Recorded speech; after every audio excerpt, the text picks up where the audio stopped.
लाल मंदिर लाल झंडा और की लाल दुआरिया हो और की लाल बमुकुट लीला रहो लाल मंदिर लाल झंडा लाल दुआरिया हो लाल बमुकुट लीला रहो।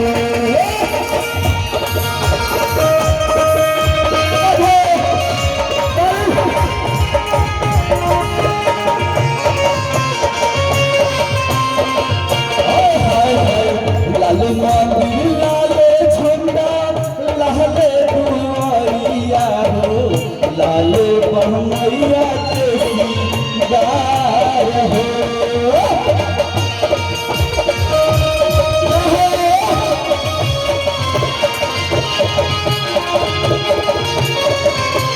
भैया देखिए भैया माई के जगराता होता एक बार माई के नाम पर जिकरा जिकरा माई दोनों हाथ मिले बा दोनों ऊपर हाथ उठा दे अपना दोनों हाथ में ताली बजा के लाल मंदिर लाल झंडा लाल दुआरिया हो लाल बहमैया के दीदार हो।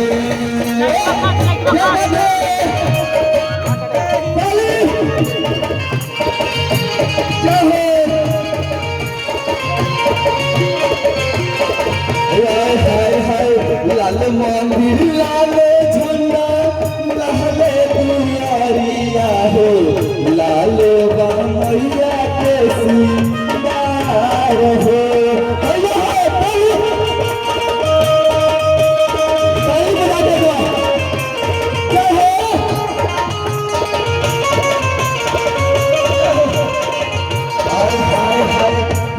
लाल हाथ लाल लाल दुआरिया लाल बमुकुटलिया लाल हाथ लाल लाल दुआरिया लाल बमुकुटलिया।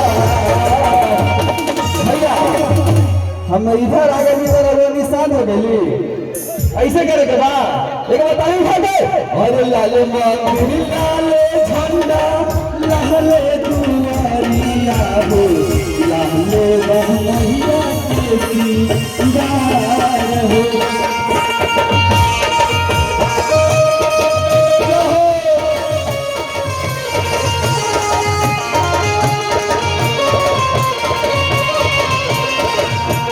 लाल हाथ लाल लाल बटुरिया लाल बमुकुटलिया लाल हाथ लाल लाल बटुरिया लाल बमुकुटलिया।